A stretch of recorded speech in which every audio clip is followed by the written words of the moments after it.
નવજીવન ન્યૂઝમાં તમારું સ્વાગત છે। વડોદરાના પાદરા નજીક મહીસાગર નદી પર ગંભીરા બ્રિજ તૂટવાની ઘટના બાદ ગુજરાત સરકાર સફાળી જાગી હતી અને તમામ જિલ્લાના કલેક્ટરોને આદેશ આપ્યા હતા કે તમારા વિસ્તારમાં આવતા બ્રિજ, નાળા કે પુલોનું નિરીક્ષણ કરો અને જો સમારકામ કરવા યોગ્ય હોય તેનું સમારકામ કરો અને જે બંધ કરવા યોગ્ય હોય, જે જર્જરિત હોય તેને બંધ કરો। આ પ્રકારના આદેશો બાદ નર્મદા જિલ્લાના કલેક્ટર પણ ગ્રાઉન્ડ ઉપર ઉતર્યા હતા અને તેઓ પણ પુલોના નિરીક્ષણ કરવા નીકળ્યા હતા।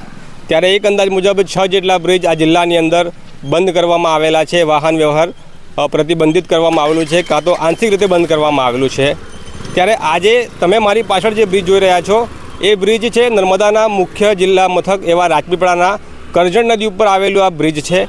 આ બ્રિજની ખાસિયત એવી છે કે આ બ્રિજ 13 કરોડ રૂપિયાના ખર્ચે વર્ષ 2021માં બનાવવામાં આવ્યો હતો, પરંતુ આ બ્રિજ બનાવ્યાના એક જ વર્ષમાં ખોટકાઈ ગયો હતો, એમ કહો કે લંગડો થઈ ગયો હતો। એના જે 7 જે પિલ્લર છે એ પિલ્લર પૈકી વચ્ચેનો એક સ્લેબ બેસી ગયો હતો અને ત્યારથી આ બ્રિજ વારંવાર સમારકામના કારણે બંધ કરવામાં આવે છે। હાલમાં પણ તમે જોઈ શકો છો મારી પાછળ તંત્રએ જાહેરનામું બહાર પાડીને આ પુલ ઉપરથી વાહન વ્યવહારની અવર જવર છે તે બંધ કરવામાં આવેલ છે।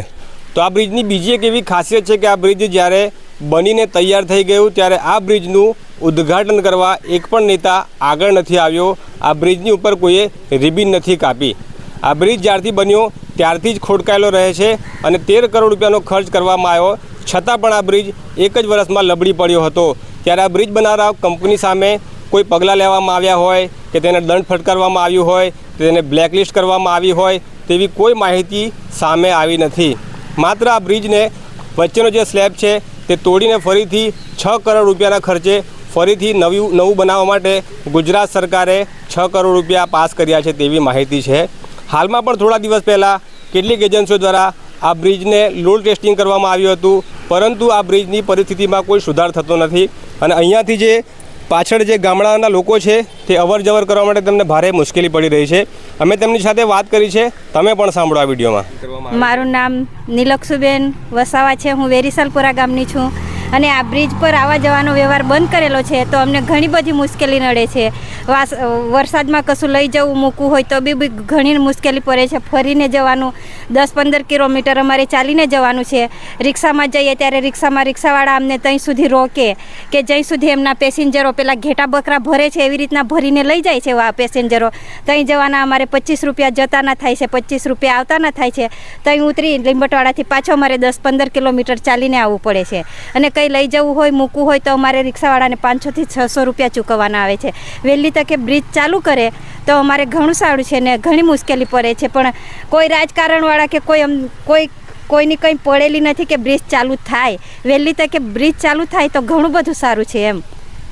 વિદ્યાર્થીઓ દરરોજના ચાલતા જાય છે, ચાલતા આવે છે, વરસાદ પડે છે ત્યારે વિદ્યાર્થીઓને પણ પેલી બાજુથી આવવા દેવામાં આવતા નહીં ને કોઈને, એટલે વિદ્યાર્થીઓને બી ઘણી મુશ્કેલી પડે છે।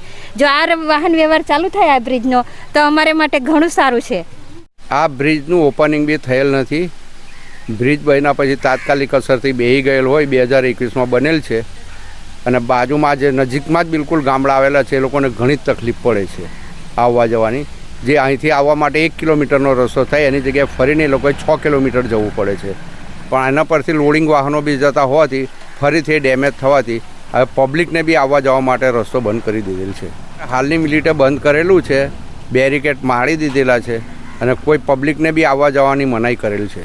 એ તો મજબૂરીથી લોકો, આજે એક વસ્તુ છે કે 1 કિલોમીટરની જગ્યાએ 6 કિલોમીટર કોણ ફરવાનું છે, એટલે મજબૂરીથી ગામડાની પબ્લિક, સ્કૂલે આવતા જતા છોકરાઓ અપડાઉન કરે છે આ રોડ પુલ પરથી।